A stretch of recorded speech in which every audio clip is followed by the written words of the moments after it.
It tears the hole in the bottom of my stomach open a little wider.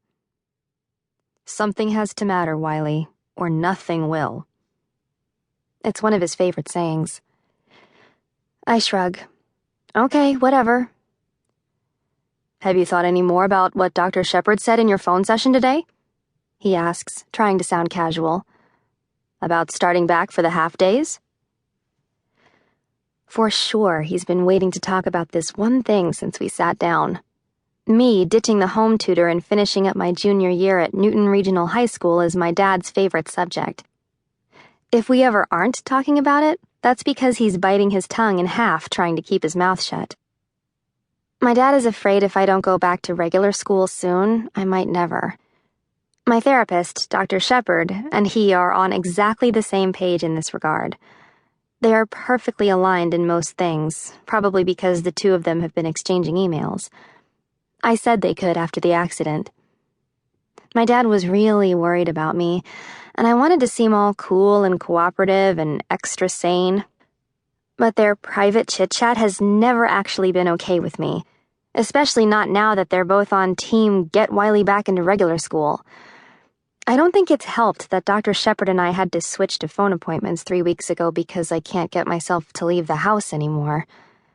It kind of proves her point that me avoiding school is just the tip of a very dark iceberg. Dr. Shepard barely signed off on the home tutor in the first place, because she knows that my problems with regular school didn't start that day 4 months ago, when my mom's car spun across a sheet of ice and got sliced in two. I'm concerned about where this might lead, Wylie, Dr. Shepard said in our last face-to-face session. Opting out of school is counterproductive. Giving in to your panic makes it worse. That remains true even in the midst of your very legitimate grief.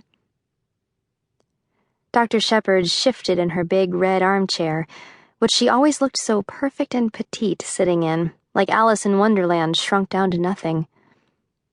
I'd been seeing Dr. Shepard on and off, mostly on, for almost 6 years, since middle school.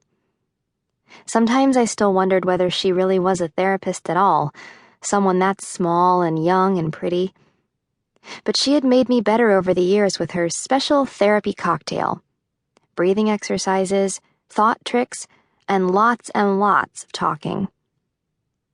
By the time high school started, I was just a regular kid on the nervous side of normal.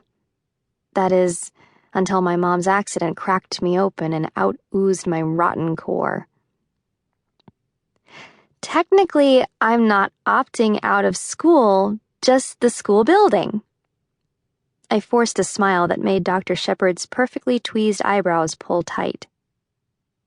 Besides, it's not like I didn't try to stay in school. In point of fact, I'd only missed 2 actual days of school. The day after my mom's accident and the day of her funeral. I even had my dad call ahead to be sure no one treated me weird when I went back right away. Because that was my plan, to pretend nothing had happened. And for a while, a whole week maybe, it worked. Then that Monday morning came. 1 week, 1 day, and 14 hours after the funeral, and I started throwing up and throwing up. It went on for hours. I didn't stop until they gave me anti-nausea medicine in the ER. My dad was so freaked that by the time we were leaving the hospital, he had agreed to the home tutor. I think he would have agreed to anything if there was a chance it might make me okay. But how could I ever be okay again without my mom around to help me see the bright side? My bright side. You're just sensitive, Wylie, she'd always said. The world needs sensitive people. And somehow I had believed her. Maybe my mom had just been in denial. After all, her mom, my grandmother, had died sad and alone and in a psychiatric hospital.